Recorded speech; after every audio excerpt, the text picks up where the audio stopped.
विमल और सरला बहुत ही खुश दंपति थे।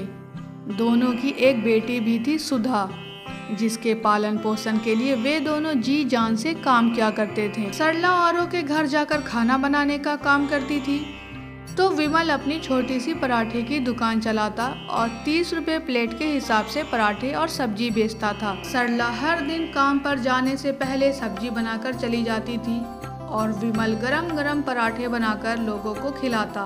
एक दिन सरला चिंता करते हुए विमल से कहती है, सुधा बड़ी हो गई है, अब उसका कॉलेज में भी एडमिशन करवाना होगा और अब उसके खर्चे भी बढ़ रहे हैं। हम दोनों की आमदनी से कुछ भी नहीं हो रहा है। अब क्या किया जा सकता है? सरला अपनी बात जारी करती है।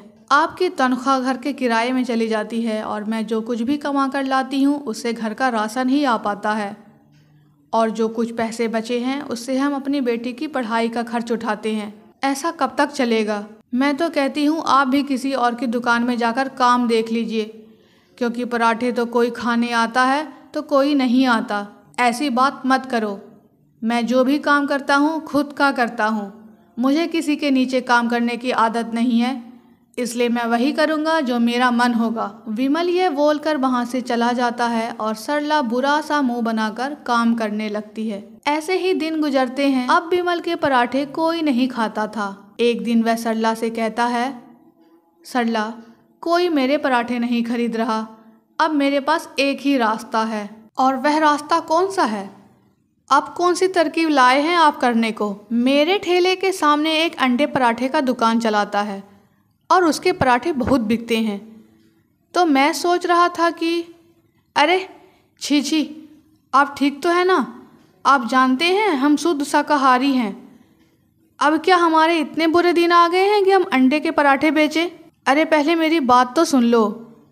मैं यह कहना चाहता हूँ कि क्यों ना हम भी किसी सब्जी के पराठे बेचें, जैसे आलू प्याज या मटर।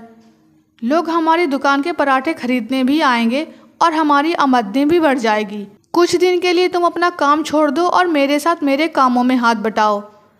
अगर हम दोनों का काम चल पड़ा तो तुम्हें भी किसी के यहाँ नौकरी करने की ज़रूरत नहीं पड़ेगी। विमल और सरला इस सोच में डूब जाते हैं कि वे किस चीज़ के पराठे बेचें। वे तय करते हैं कि वे मटर के पराठे बेचेंगे, लेकिन अब सरला विमल के सामने एक शर्त रख देती है। ठीक है, मैं आपकी बात मानने को तैयार हूँ, लेकिन आपका काम नहीं चला तो आप भी किसी किराने की दुकान पर काम पकड़ लेंगे, ताकि उसकी वजह से अपना रोजी रोटी तो चलता रहेगा। विमल सरला की बात मान जाता है, जिसके बाद दोनों बाजार से बहुत सारे मटर खरीद कर लाते हैं। दोनों मिलकर मटर के पराठे बनाते हैं और उसे बेचते हैं। पहले दिन तो कोई नहीं आता, लेकिन धीरे धीरे दुकान पर भीड़ बढ़ने लगती है और यह देखकर सरला के मन में लालच आ जाता है। अरे वाह, आपने तो सही कहा था, अपने काम का तो अलग ही मज़ा है। जब मर्जी दुकान को खोल लो, जब मर्जी दुकान को बंद कर लो, और मालिक की कोई चिक चिक भी नहीं सुननी पड़ती। मैं यह सोच रही हूँ कि जब हमारे पराठे इतने बिक रहे हैं तो क्यों ना हम सस्ता तेल इस्तेमाल करें, ताकि इससे कुछ और पैसे बच जाएं। कैसी बातें कर रही हो तुम? भूलिए मत, ये काम हम दोनों का है, इसलिए मैं भी फैसला ले सकती हूँ।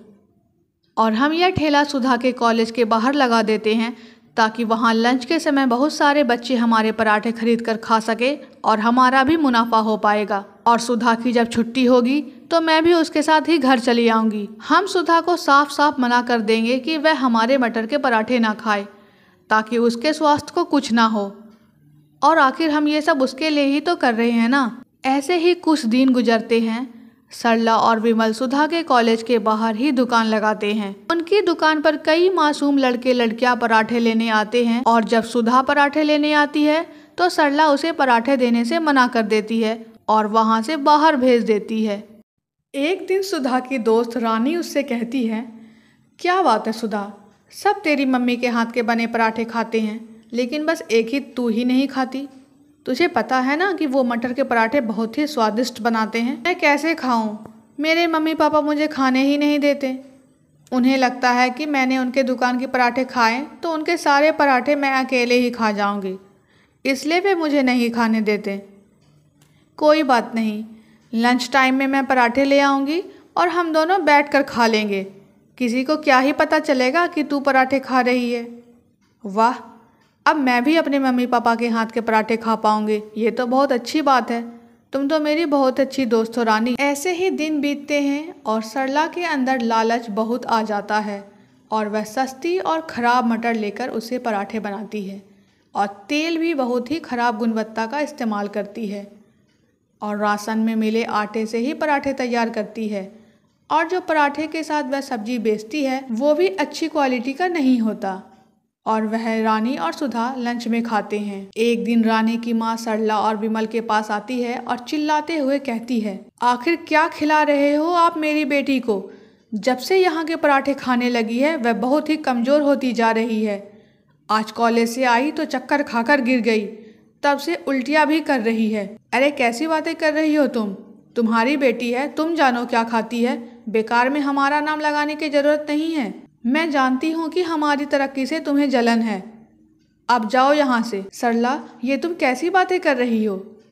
एक बार उनकी बातें तो सुन लो, आखिर हुआ क्या है? अरे क्या सुनना, आप देख नहीं रहे हैं? ये हमारे खाने पर इल्ज़ाम लगा रही है कि हमारे पराठे खाकर ही उसकी बेटी बीमार हो गई है। ये जलती है हमसे और कुछ नहीं। तुम ये कैसी बातें कर रही हो? एक बच्चे का दर्द नहीं समझ सकती क्या? एक माँ की ममता नहीं देख सकती? ऊपर वाला करे जो मेरे बच्चे पर बीत रहा है वो तुम्हारे बच्चे पर भी हो, तब तुम्हें इस बात का एहसास होगा। हाँ हाँ जाओ, जब होगा तब देख लूँगी। बड़ी आई मुझ पर चिल्लाने वाली। आज के दिन कॉलेज में छुट्टी थी और सुधा घर में ही थी। सरला सीधे घर जाकर देखती है कि सुधा को भी कुछ उल्टियाँ हो रही है और वह बेहोश पड़ी थी। सुधा पहले से बहुत कमज़ोर लग रही थी, लेकिन शायद दोनों पति पत्नी काम में इतने मसरूफ़ थे कि उनके चलते उन्होंने सुधा पर भी ध्यान नहीं दिया। जिस बेटी के लिए उन्होंने इतना कुछ किया था उसको बीमार देखकर सरला फूट फूट कर रोने लगी। सुधा, मुझे माफ़ कर देना, तुझे छोड़कर हमने बहुत बड़ी गलती की है। देखिए ना इसे क्या हो गया है, ये उठ क्यों नहीं रही है? तुम अपनी बकवास बंद करो, ये सब तुम्हारी वजह से हुआ है। ये मत भूलो कि रानी उसकी कॉलेज की दोस्त है। ज़रूर दोनों साथ में पराठे खाते होंगे और इसकी ये हालत तुम्हारी वजह से हुई है। ये सब तुम्हारी गलती है, बस तुम्हारी। विमल सुधा को अस्पताल लेकर जाता है और अपनी सारी जमा पूंजी लगाकर सुधा का इलाज करवाता है। थोड़ी देर के बाद सुधा को होश आती है और वह सबको बताती है कि वह रानी के साथ चुप चुप के पराठे खाती थी। और फिर सरला उसके सामने रोते हुए कहती है, मेरी बच्ची, मुझे माफ़ कर देना। आज मेरी ही वजह से तेरी ये हालत हुई है। मैं अपने लालच में आकर भूल गई थी कि अगर दूसरे के बच्चे के साथ बुरा करूँगी तो मेरे बच्चे के साथ भी अच्छा कैसे हो सकता है। मैं वादा करती हूँ कि आज के बाद से मैं कभी लालच नहीं करूँगी। जो भी बनाऊँगी दिल से बनाऊँगी। शुक्र है कि तुम्हें अकल आ गई और तुमने लालच छोड़ दिया। अभी भी देर नहीं हुई है। अभी तक हमने जो भी सुधा के इलाज में पैसा लगाया है वो हम फिर से कमा सकते हैं और इस बार हम पूरी मेहनत और ईमानदारी से काम करेंगे। सरला को उसकी गलती का एहसास हो जाता है और वो लालच करना छोड़ देती है, जिसके बाद वो बहुत अच्छे मटर का इस्तेमाल करती है और अच्छे तेल भी लाती है और शाम को जो खाना बचता है उसको खराब होने से पहले ही गरीबों में बांट दिया करती है और ऐसा करके वो अपना लालच मिटा देती है।